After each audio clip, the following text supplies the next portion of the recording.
Welcome to Other Space FM, everybody. I'm Jason the Ape. I'm Nana. Now let's get into it. Today we're going to be talking about the StarMap 2 update that recently came out. We're going to give a little context by touching on the StarMap 1 update. Sean, are you excited about this update? This is a very important update that came out for the other side. Yeah, big update coming from Otherside. You know, we had our StarMap update number 1 that came out a couple of weeks ago, and that was our last video. So please check that out if you haven't seen it. This is StarMap update 2, and it's a whole bunch of words. It's definitely a lot of words, and there's a lot of good information. So let's jump into it and start breaking it down. Otherside tweeted this out, StarMap update 2, and they broke down a thread into these different paragraphs. But as you know, news.yuga.com, the actual gaming blog, that's going to be the best source of truth for information when it comes to these updates. Sometimes there's a little bit more information on the blog than there is in the actual tweet. So we'll go ahead and reference that. All right, so StarMap Update 1 came out May 30th, 2023, and it was just re-emphasizing that your other deed expanded is your game board. But look to the skies where the constellations align to provide a vision of the future. While ancient Coda take the center stage in Legends of the Mara, allies will aid in the battle to defend the other side against the Shattered. So the first update that was covered a couple of weeks ago was titled The Friends. And they were just talking about how we won't be going into this battle alone, that there are allied NFT collections or LOTM, Legends of the Mara alliances. And so we're still waiting on that official list of alliances. But we have gotten some really cool hints from some of these other projects, such as Renga, on their About page, as well as Forgotten Runes, the Wizards Cult. And they had a really great post that showcases the story of a vessel, and then there's an enchanter Mara that comes into contact with one of the friends, which is a wizard, and the wizard approaches this Mara, and the Mara is clearly protective of this vessel, but the wizard kind of showcases, hey, I have magic too, and I'm actually on your side. I'll protect you guys. And so that was really cool to see that coming from a completely separate project that's outside of Yuga. Yeah, I can't wait to see, because honestly, I never got involved with that project. So now I'm looking at Wizards thinking, like, do I need one of these as well? And, how does that play in? But I'm just going to wait for more information to come out and before I make any moves. Yeah, probably a good idea. And it might be an expensive move because last time I checked, Wizards were at like 0.9. Oh, yeah. But at the same time, this gives these other projects and communities a reason to check out Legends of the Mara and the other side, which I think is amazing. Like being able to activate an entire community to showcase, hey, we actually have some utility in this upcoming game. Right. Yeah. This is going to be awesome just to see how many friends we can bring into the Yuga ecosystem and start to play together.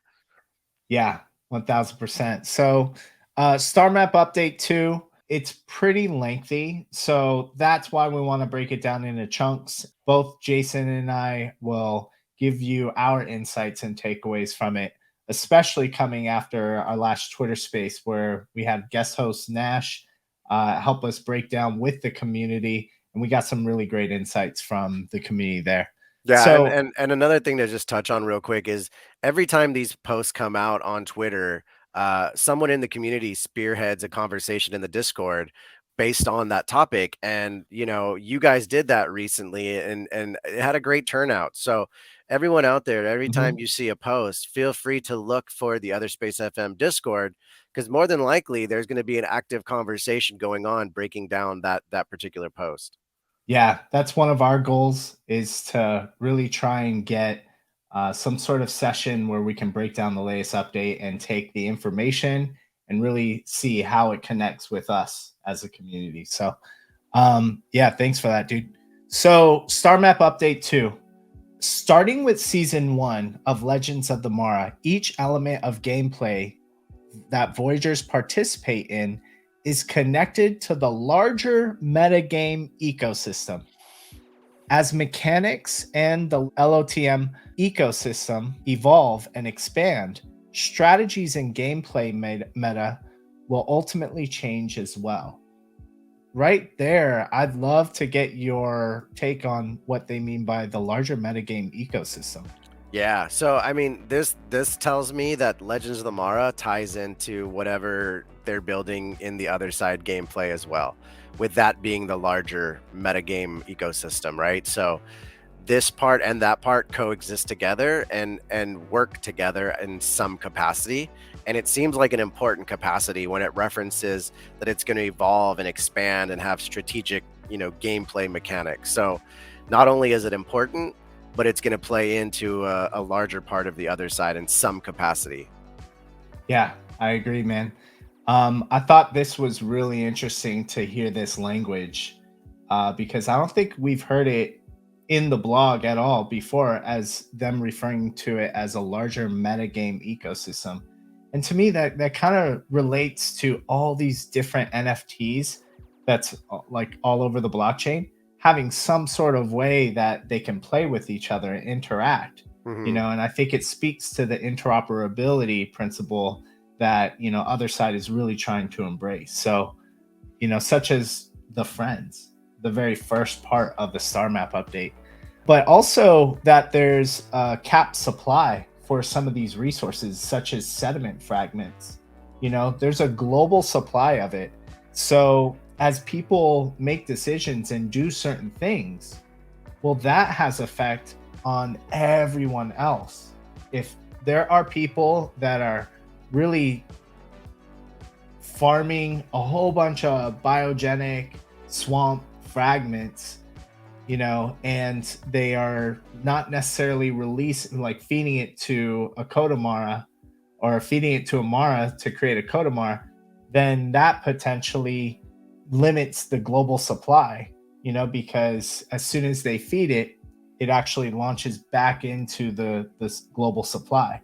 So I think there's just a lot of things like that where, it's showcasing that everything is kind of connected. The decisions that you make here will have an impact on everyone else.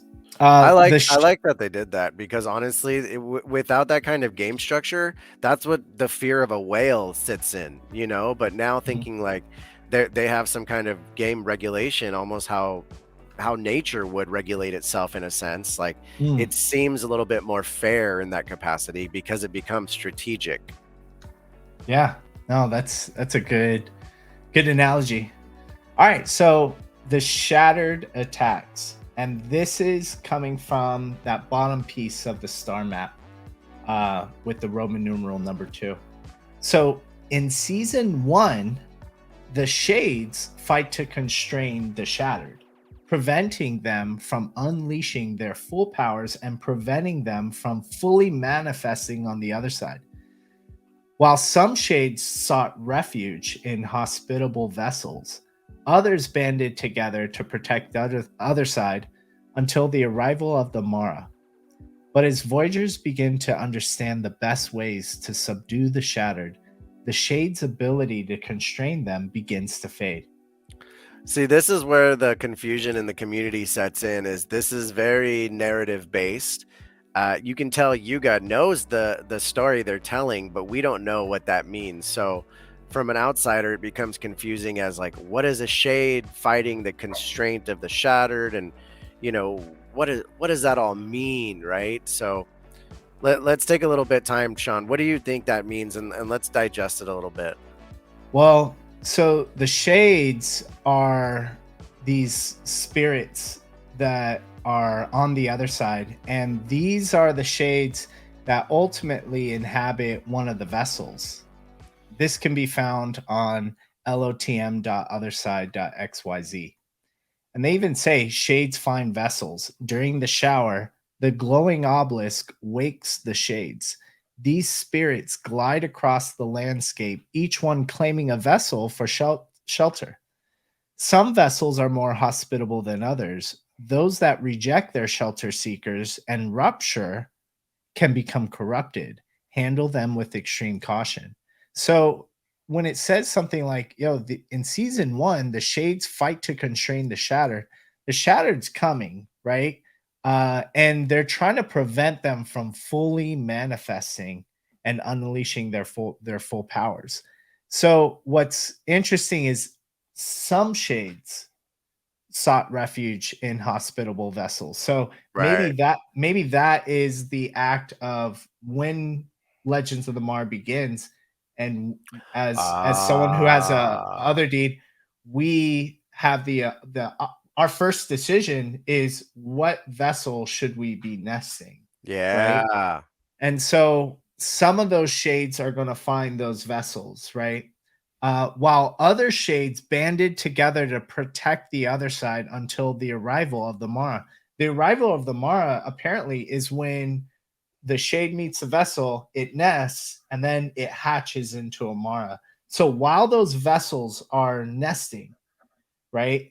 Um, the Mara has yet to come out of it. So these shades there's a bunch of shades that banded together to protect the other side from the shattered until those vessels hatched. And so to me, that's pretty badass of whatever those shades are. Like I want one of those shades to inhabit one of my vessels eventually. I mean, But I'm yeah, go sorry. for it. I was say, do you think that they use that language to just kind of say suggest also that maybe those aren't they're not being used in any capacity? Like because you can't nest them, that's the capacity they're banded together is the sideline, like protecting, because they're not really doing anything. Well, yeah, they're trying to protect and prevent them from fully manifesting in the other side, the shattered from fully manifesting in the other side. So it's interesting because it says, but as voyagers, which equals you, right, begin to understand the best ways to subdue the shattered, the shade's ability to constrain them begins to fade. And what's interesting is it immediately starts to talk about in season two. So Oh, let's take a look at that. So in season two, the shade's abilities to fight the shattered have collapsed, and the shattered manifest in the other side, their wrath unbounded. Coda, Kodamara, Mara, and the friends, learn about the friends in the previous update, need to mobilize a defensive as the Shattered attack mercilessly. To keep the protectors of the other side safe from damage in Season 2, only the skill and cunning of the Voyager strategies will shield the wounded protectors in battle and mitigate damage taken. I mean, honestly, this becomes one of those things where I feel like I have to kind of reread it and reread it and reread it because there's a lot of information in this one paragraph, right? The Shade's ability to fight the Shattered have collapsed. So by season 2, they've collapsed. Does that mean they've nested and they've come out of their shell, right? And now they're either the Mara or the Kodamara or any combination, right? So So with that right there, that's a good point. Like with this part, the Shade's abilities to fight the Shattered have collapsed. I think they're referring to the Shades that banded together to protect the other side until the arrival of the Mara. So not necessarily the ones that are in the vessels, interesting. It's but that the ones subset. that subset that banded together to protect the Shattered from uh all the other like So vessels and shades. So that leads me to a speculation question that I'm thinking is, do you think we're going to have an option to nest and then not nest, and whatever that not nest option is part of that banding together? Like maybe it's an actual play where we have to put it somewhere. Yeah, no, it's a good point because it does say like the we have to come up with a defensive, right? Right. And so what does that mean?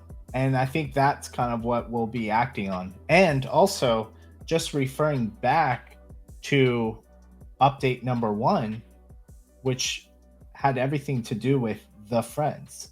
Right. So while the shades are doing this, Perhaps it's the friends that also help band together and protect. Well, because then it says you have to start to keep yourself safe from the damage in season 2 and only the skill and the cunning, right? So that maybe is to your point of how you have to use your friend and your nested vessels and your codas and your decision making to actually like navigate the gameplay, whatever we're fighting, which I'm guessing is the shattered. Yeah. Yeah, and it very well could activate multiple people kind of coming together, Yeah. right? Like maybe I don't have a Renga or a Forgotten Rune or whatever some of the other allies might be, but there might be people that do. And how cool would it be if we're able to collaborate and protect ourselves from the shattered and then be able to get distributed rewards, you Yeah. know? So let's get into this part right here.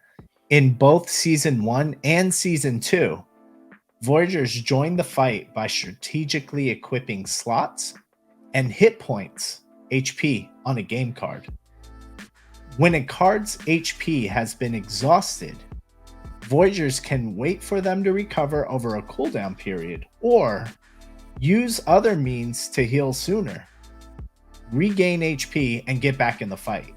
Once fully healed, a card will return to the battlefield to defend the other side once again. So this is where they get into some actual mechanics for Legends of the Mar, because they're saying in both season 1 and season 2, Voyagers join the fight by strategically equipping slots, right? So that may refer right back to that screenshot where we have to strategically equip these slots. Right. But then it says, and hit points HP on a game card. And hit points is, you can interchange hit points with health as well. A lot of games use hit points and refer to it as like a health bar almost. So when a card's HP has been exhausted, Voyagers can wait for them to recover over a cooldown period or use other means to heal sooner. What do you think some of those other means might be? I mean, obviously the first one is going to be Ape Coin. You're going to be able to pay for a quicker, quicker response time, right? So you can get back into action. There should be maybe the Enchanter, perhaps gives you a little bit of stimulated hit point time. So maybe you kind of imbue your hunter, your farmer with that power, and it gets X amount more time, or just a simple time bank. Those are the first 3 that I think of. Yeah, another speculation could be like codependence. We got some vessels as well as some of the codas that are rocking that coda juice on their chests, Right. And what if that could actually help regain their HP a little bit quicker if they were able to just, it's like a flash, like, hey, let me just take a little sip of this coda juice and get back into the fight. Well, and that was the whole reason why I got the pendant, mainly was because I thought there might be some digital component of value there, right? And so they are taking a snapshot on June 21st, which is summer solstice. And, we had predicted for a while that maybe something would happen then, and something is. We'll figure out what it leads to, though. The last part of the update is titled 3, The Unearthed Artifacts. When a shattered is defeated, Voyagers will be rewarded with treasures called unearthed artifacts. While some unearthed artifacts will be consistent across all leaderboard tiers, each tier will have a limited supply, which means there will be exclusive rewards for Voyagers who slay a shattered expeditiously.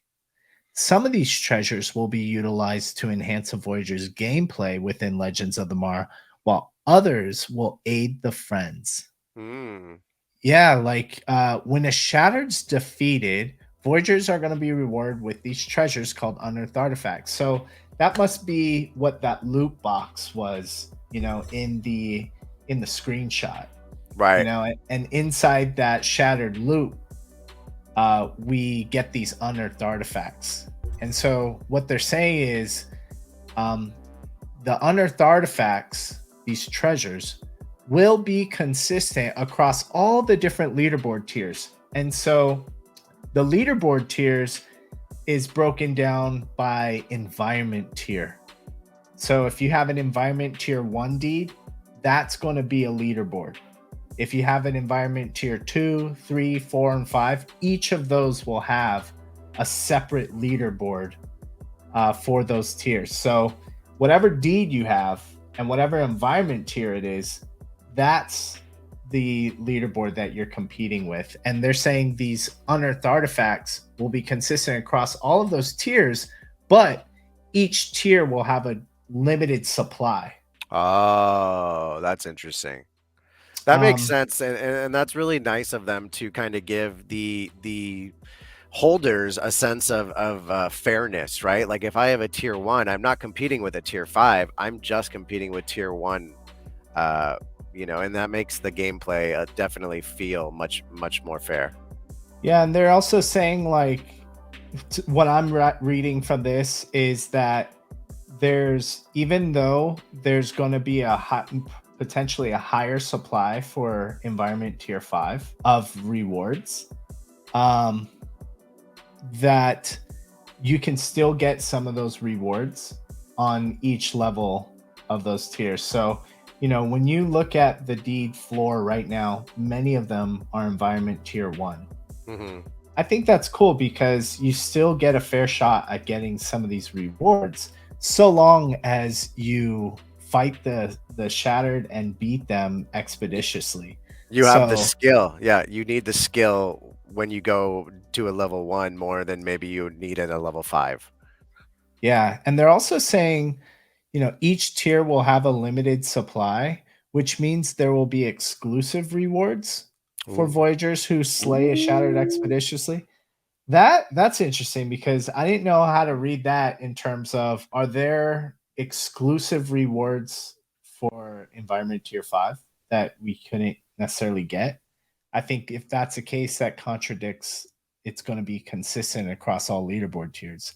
I think more so what it's saying is that there's going to be some exclusive rewards at, if you're able to defeat them, perhaps within a certain time, you know, like the top 10%, the top 5% of people who defeat the Shattered in this amount of time on this environment tier are going to get these exclusive rewards. Yeah, and that's gonna incentivize people burning and getting into the gameplay because I know there's still people who haven't, burnt their deeds and claimed their vessels, Yeah. so if it's about the speed, in terms of claiming the prize, perhaps that may incentivize some people to burn when they may not have planned to initially.